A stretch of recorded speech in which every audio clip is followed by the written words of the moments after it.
ভয় আর ভালোবাসা কখনোই একসাথে থাকতে পারে না। যাকে ভয় পাওয়া যায় তাকে ভালোবাসা যায় না।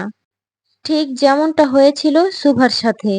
জ্ঞান হওয়ার বয়স থেকে যার নাম শুনতে ভয় লাগতো, যার নামের সাথে শত রক্তের গল্প জড়িত, যার নাম শুনলেই 8 থেকে 80 সকলেই ভয় পায়, তাকে কিভাবে ভালোবাসবে সুভা?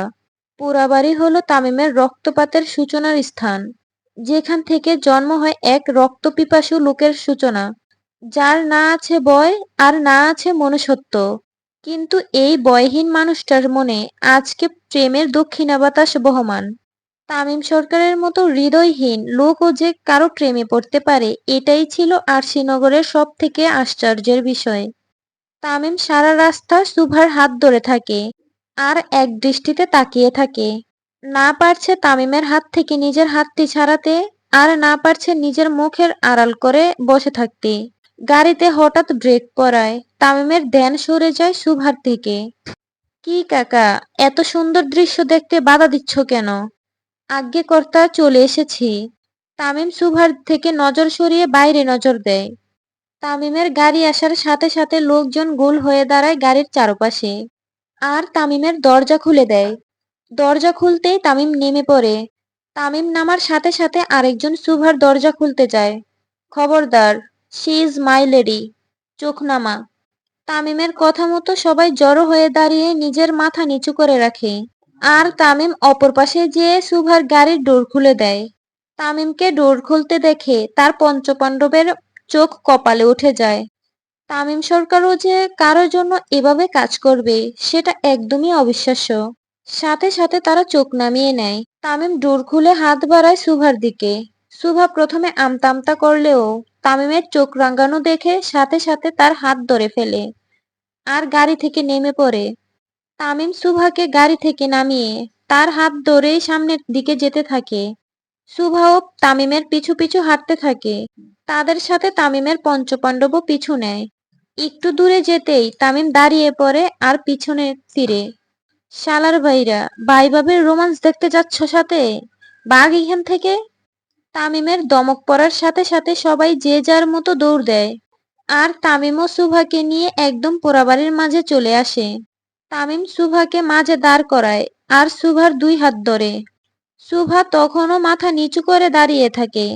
তামিম সুভাকে কিছু বলতে যাবে, ঠিক তখনই সুভা অনুভব করে কিছু একটা পরে তার কাঁধ ভিজে যাচ্ছে। সুভা সাথে সাথে তার কাঁধের দিকে তাকায় আর আঁতকে ওঠে। সুভা ভয় নিয়ে তামিমের দিকে তাকায়। তামিম তখনও স্ট্যাচুর মতো দাঁড়িয়ে আছে সুভার দিকে তাকিয়ে। ভয়ে আর আতঙ্কে সুভা নিজের জ্ঞান হারিয়ে তামিমের বুকে ঢলে পড়ে।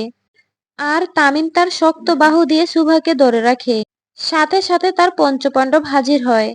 তাদের মুখেও ভয়ের আভাস পাওয়া যায়। ভাই। ইস, কোনো কথা না। তামিম এক ঝটকা দিয়ে তার ধরে থাকা চা পাতিটা ফেলে দেয় আর সুভার ওড়নার এক সাইড ছিঁড়ে হাত পেঁচিয়ে নেয়।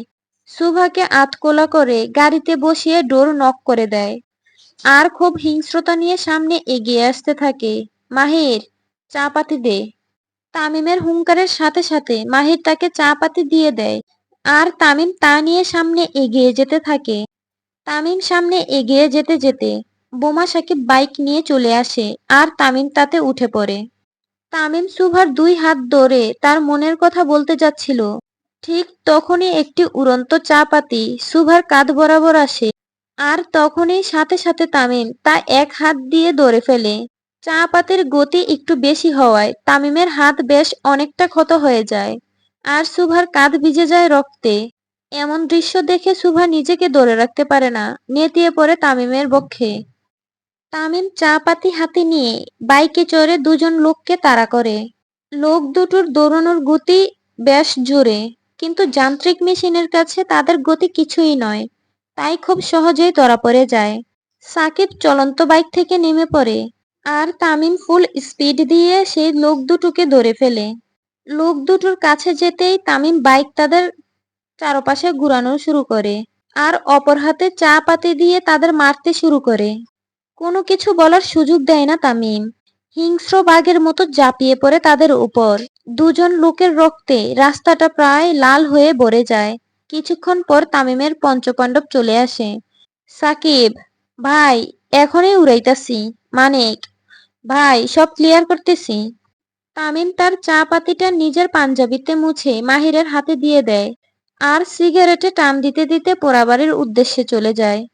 তামিম পোড়াবাড়িতে এসেই গাড়ির কাছে চলে যায় আর ডোর খুলে দেখে সুভা তখনও অজ্ঞান হয়ে পড়ে আছে। তামিম সুভাকে কোলে নিয়ে পোড়াবাড়ির ভিতরে চলে যায় আর সুভাকে নিজের কোলে বসিয়ে তার গালে কয়েকটা টোকা দেয়, কিন্তু সুভা উঠে না। এই কাকা, আজ্ঞে কর্তা, পানি নিয়ে আসেন তো। ড্রাইভার পানির বোতল এনে তামিমের হাতে দেয় আর তামিমের ইশারাতেই চলে যায়। তামিম সুন্দর মতো একটু পানি নিয়ে সুভার মুখে ছিটে দেয়। পানি দেওয়ার কিছুক্ষণের মধ্যেই সুভা ধীরে ধীরে চোখ খুলে। চোখ খোলার সাথে সাথেই সুভা তামিমের মুখটি দেখতে পায় আর ভয়ে তাড়াতাড়ি করে উঠতে যায়, কিন্তু তামিম তাকে খুব শক্ত করে ধরে ফেলে। সুভা ভালো মতো লক্ষ্য করে সে তামিমের কোলে। তামিম কোনো কথা না বলে সুভাকে জড়িয়ে ধরে আর তার গায়ে লেগে থাকা রক্তগুলো সুভার শরীরে লেগে যায়। তামিম এত জোরে সুভাকে ধরে যে সুভার নিঃশ্বাস নিতেও কষ্ট হয়। কিছুক্ষণ পর তামিম সুভাকে ছেড়ে তার গালে লেগে যাওয়া রক্তগুলো মুছতে থাকে। তামিম সুভার মুখ পরিষ্কার করতে করতে বলে, এত শুকনা হাড্ডি কেন তুমি? সুভা হঠাৎ এমন প্রশ্ন শুনে কি বলবে কিছু ভেবে পায় না। জি। এত চিকনা কেন তুমি? ওজন বলতে কিছুই নাই, বাপ মা খাইতে দেয় না। সুভা মাথা নিচু করে আস্তে আস্তে বলে, জি দেয়, বাল দেয়। খেয়ে দিয়ে ওজন বাড়াবা, শুকনো মাইয়া আমার একদম পছন্দ না। সুভা শুধু মাথা নেড়ে হে সম্মতি জানায়। তামিম সুভাকে নামায় তার কোল থেকে আর সেও উঠে দাঁড়ায়। এই কাকা। তামিমের ডাক শুনে ড্রাইভার তাড়াতাড়ি চলে আসে। জি ছোট কর্তা, ওরে বাড়ি দিয়ে আসেন। জি। তামিমের নির্দেশ মতো ড্রাইভার সুভাকে নিয়ে যেতে থাকে আর তামিম তাকিয়ে থাকে সুভার যাওয়ার দিকে। সুভা একটু দূরে যেতেই তামিম খুব জোরে সুভার নাম ধরে ডাক দেয়, এই সকাল। তামিমের ডাক শুনে সুভা থমকে যায় আর দাঁড়িয়ে পড়ে সেখানেই। তামিম দৌড় দিয়ে সুভার কাছে চলে আসে আর তার মুখ বরাবর দাঁড়ায়। তোমাকে একটু জড়িয়ে ধরি। জি। Thank you.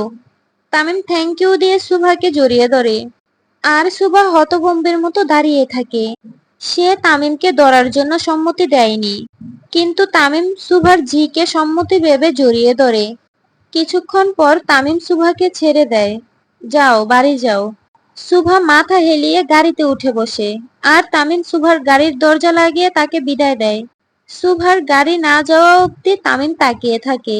সর্বনাশ হয়ে গেছে আমার, ফেঁসে গেছি আমি। তামিম খুব জোরে জোরে নিজেই নিজেকে কথাগুলো বলতে থাকে আর সাথে সাথে তার পঞ্চপাণ্ডবও এসে হাজির হয়।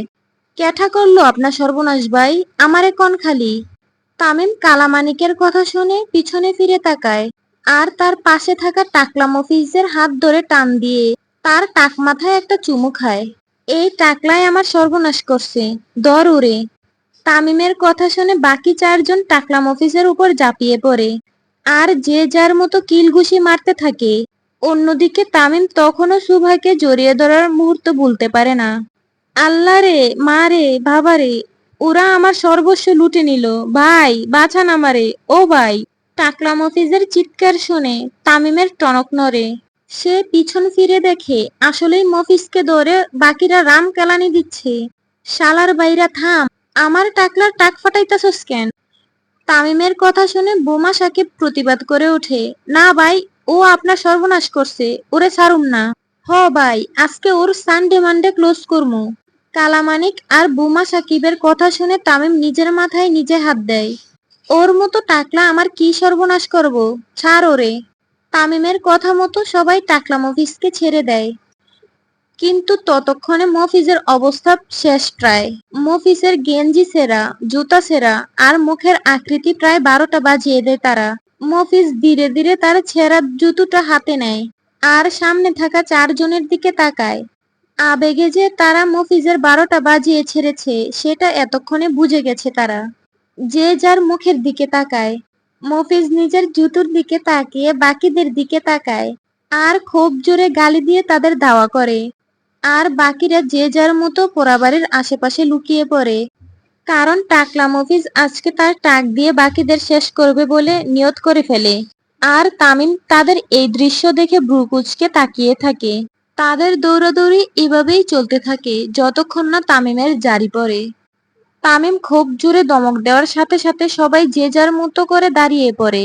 আর তামিম আশেপাশে তাকিয়ে কিছু একটা খুঁজতে থাকে। পায়ের কাছে মোটা লাঠি পড়ে থাকতে দেখে তামিম তা হাতে নিয়ে নেয়। আর তাদের তাড়া করতে থাকে। বাইক খ্যাপ ছেড়ে পালারে শালার ভাইয়েরা। মাহিরের চিৎকার শুনে বাকিরা যে যার অবস্থান থেকে লুকিয়ে পড়ে। এভাবেই সারা বিকেল পার হয় তাদের। সারা রাস্তা সুভা খুব বয়ে বয়ে আসে। তার কাঁধে এখনো মানুষের রক্ত লেগে আছে আর সারা শরীরে তামিমের। সুভা খুবই নম্র ভদ্র হওয়ায় কখনো কোনো ছেলের সাথে মেলামেশা করেনি সে। পড়াশোনা ছাড়া কখনো বাড়ির বাইরে বের হতো না সুভা। কিন্তু আজকে কেউ একজন তাকে জড়িয়ে ধরলো। তার বয়সী মেয়েরা যেখানে এত অ্যাডভান্স, সেখানে সুভা নিজেকে রেখেছে অতি সাধারণ। প্রতিটি মেয়ের মতো সুভাও তার বিয়ে নিয়ে, জীবনসঙ্গী নিয়ে অন্যরকম চিন্তা করত।